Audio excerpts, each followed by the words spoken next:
Assalamualaikum warahmatullahi wabarakatuh.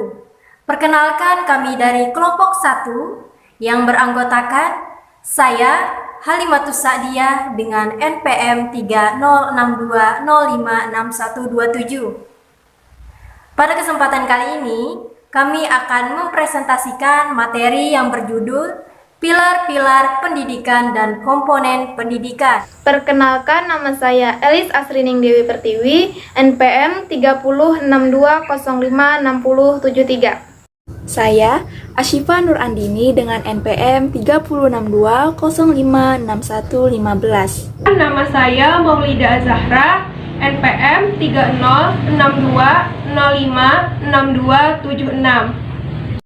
Saya Saridatun Makiyah, NPM 30620562251. Baik, materi pertama yaitu pengertian pilar pendidikan. Pilar merupakan penopang atau penyangga dalam sebuah bangunan yang membuat bangunan itu dapat berdiri dengan kukuh. Sistem pendidikan juga memerlukan pilar yang akan menyangga sistem pendidikan yang dilaksanakan, agar pendidikan tersebut dapat berjalan dengan baik dalam mencapai tujuan pendidikan. Jadi, pengertian pilar pendidikan adalah tiang atau penunjang dari suatu kegiatan usaha, pengaruh, perlindungan, dan bantuan yang akan diberikan kepada anak didik yang bertujuan untuk pendewasaan anak. Selanjutnya, jenis-jenis pilar pendidikan. Jadi, ada 5 pilar-pilar pendidikan universal yang dirumuskan oleh UNESCO, yaitu yang pertama, learning to know, yaitu belajar untuk menguasai. Yang kedua, learning to do, atau belajar untuk menerapkan. Yang ketiga, learning to be, atau belajar untuk menjadi. Dan yang keempat, learning to live together, atau belajar untuk dapat hidup bersama. 5. Learning to believe and convince the Almighty God. Belajar untuk beriman dan bertakwa kepada Tuhan Yang Maha Esa. Dari pilar inilah negara Indonesia akan mewujudkan cita-cita bangsanya yang termaktub dalam Undang-Undang Dasar 1945. Alinea keempat, yaitu mencerdaskan kehidupan bangsa dengan berdasarkan kepada ketuhanan Yang Maha Esa. Garis besar mengenai kelima pilar pendidikan UNESCO: 1. Kekuatan, 2. Kelemahan, 3.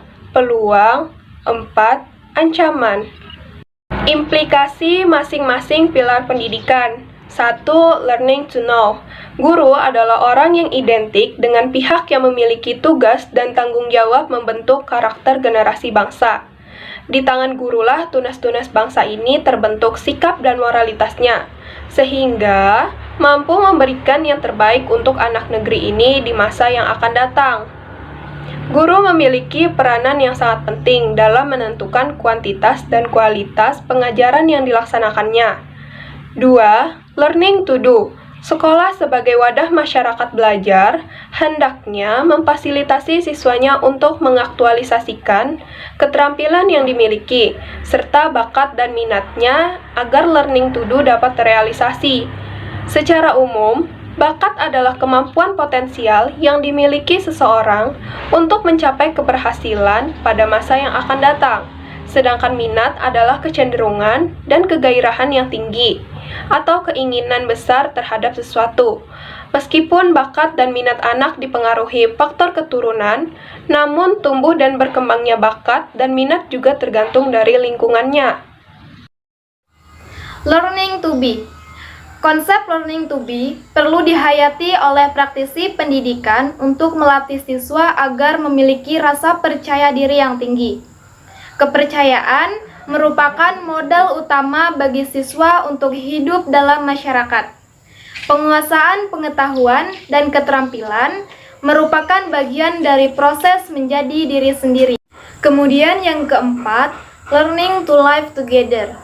Learning to know merupakan instrumen pemahaman akan diri sendiri dan orang lain, serta wawasan untuk dapat belajar hidup kebersamaan.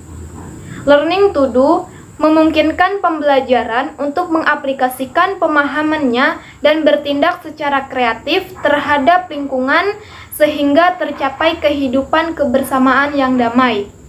Learning to live together menjadi penting khususnya menghadapi dunia yang penuh konflik dan banyaknya pelanggaran akan hak-hak asasi manusia.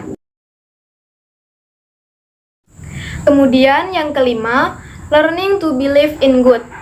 Pengetahuan yang dicari oleh seseorang harus dapat memberi manfaat untuk isi alam itu sendiri, dan bagaimana mengelolanya untuk kebaikan bersama secara berkelanjutan atau sustainable yang secara religius dapat dipertanggungjawabkannya kepada Yang Maha Kuasa.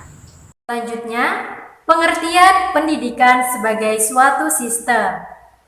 Pendidikan sebagai suatu sistem adalah suatu keseluruhan kerja manusia yang terbentuk dari bagian-bagian yang mempunyai hubungan fungsional dalam membantu terjadinya proses transformasi atau perubahan tingkah laku seseorang dalam keseluruhan kehidupan bangsa.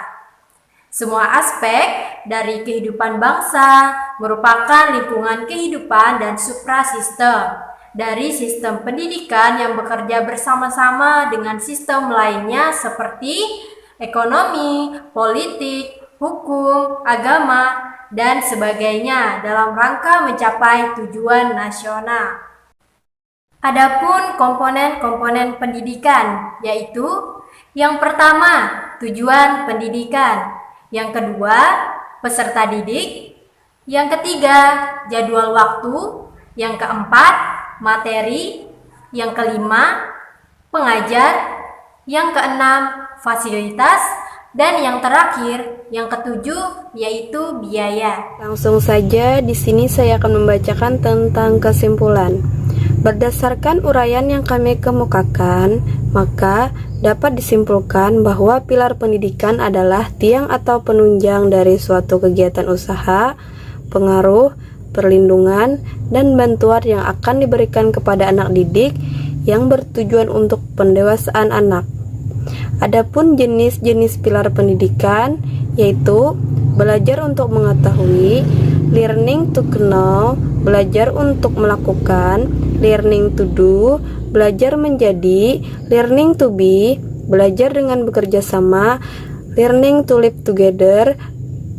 Kemudian implikasi masing-masing pendidikan antara lain learning to know, learning to do, learning to be, learning to live together, dan learning to believe in good.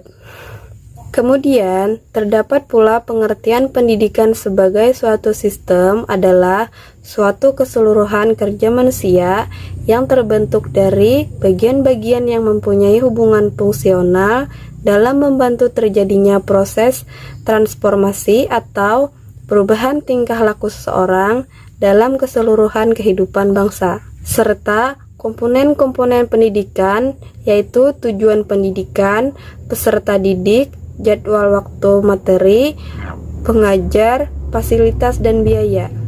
Sekian dari kelompok kami. Apabila ada kesalahan dalam penyampaian materi, mohon dimaafkan. Terima kasih.